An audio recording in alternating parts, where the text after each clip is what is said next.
Schiaparelli. This fashion house was created for haute couture clothes. Every single outfit from them is like a piece of art. Today we're gonna talk about the story, the collection, some gossips, and lots of details you don't wanna miss. So grab your coffee or wine and let's enjoy this video. Also guys, if you like this video, don't forget to subscribe on my channel for more fashion content. Schiaparelli often opens at Couture Fashion Week. It's one of the most anticipated shows during Fashion Week and one of the reasons I love couture. The creative director Daniel Roseberry always delivers an amazing collection. He is one of the designers who makes you fall in love with fashion. There are not many designers like that. That's why in this video we're gonna discuss their latest collection. Also, I mentioned earlier some gossips. Rumor is that Daniel Roseberry might go to Chanel. I hope it won't happen. But if he does, that would be iconic because of their relationship between Elsa Schiaparelli and Coco Chanel. If you guys know, they were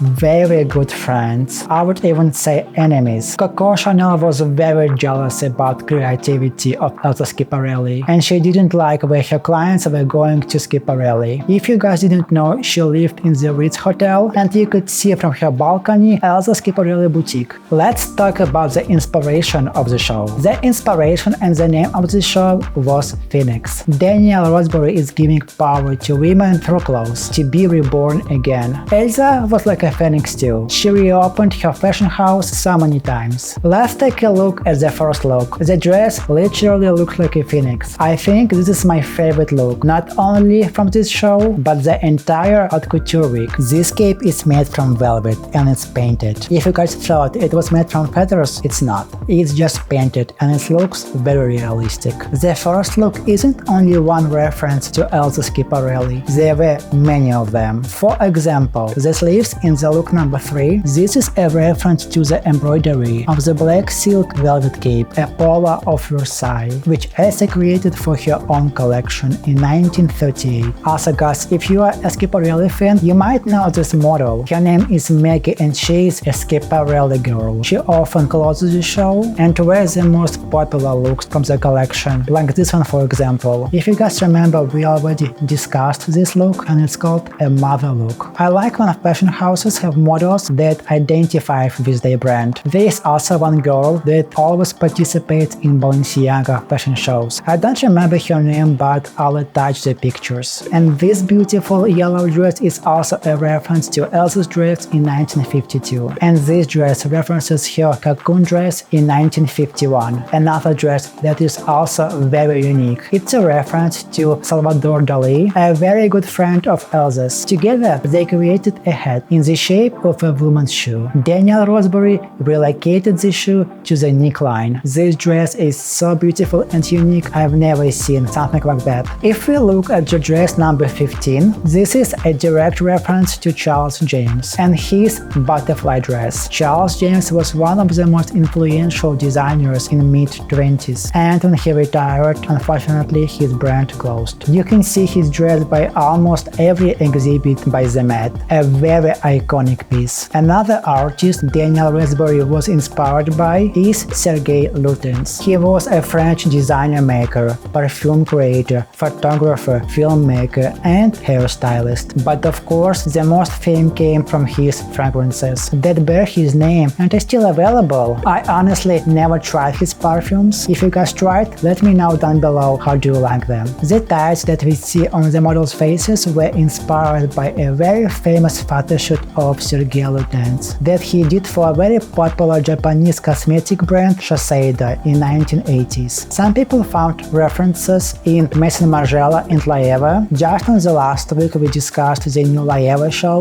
with these masks, but it's different. Maison Margiela and Laeva use them so people pay attention on the clothes, not model faces. And on the Schiaparelli show we can actually see models' faces. I think it was for emotions. Daniel Roseberry commented that every look in the collection has a particular emotion. For example, this look expresses anger and fierceness. Let's talk about another set of looks. Here we can see the use of the mille-filet technique. Mille-filet? Mille-filet.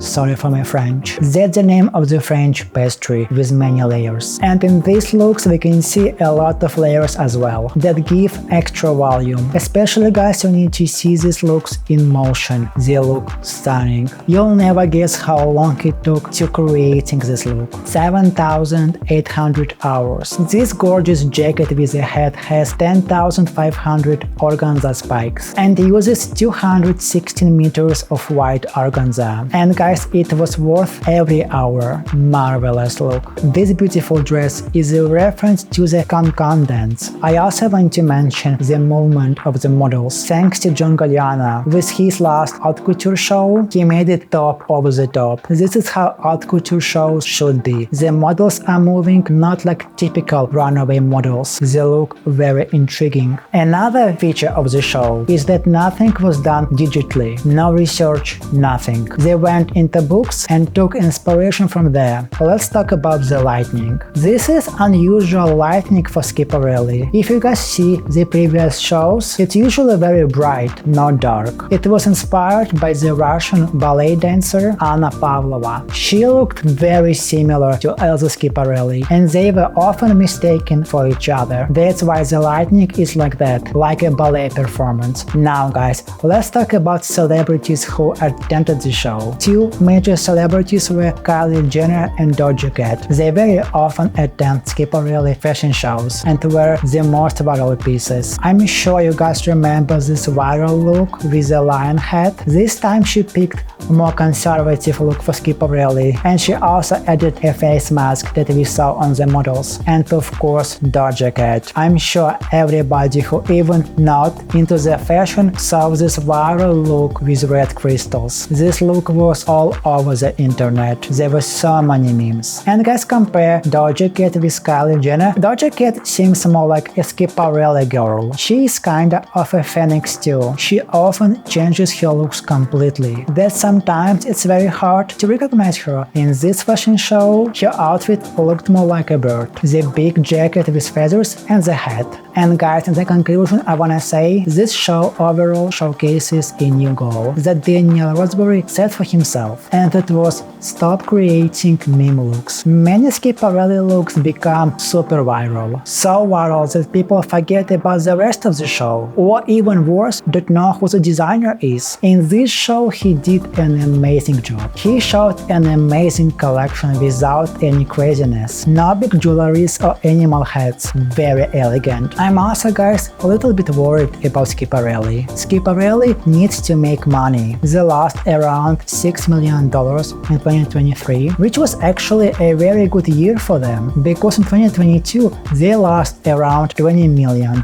Their clothes and accessories are not for everyday wear. It's very heavy and expensive. You can guys go on a website and see the items they have, and it's so beautiful, but it's so expensive. It's like $6,000–7,000 for a dress. I think, and not only me, I saw many opinions that they need to create a perfume, because guys, Elsa Schiaparelli was huge on perfumes. The bottles were so beautiful, and I'm sure many people would buy them just for a bottle design. And there you have it, guys. In this video we talk about Schiaparelli Haute Couture Collection 2025. We talk about the story of the show, the collection, we discuss some gossips, and a lot of other details. I hope you guys enjoy this video. If you like it, don't forget to subscribe on my channel for more fashion content. The next week I'm gonna upload a new video about other haute couture collections. Don't miss. Also guys, follow me on Instagram, Dimitri Friesman, where I post a lot of OTD and funny content, in my opinion, of course. Until next time, stay stylish.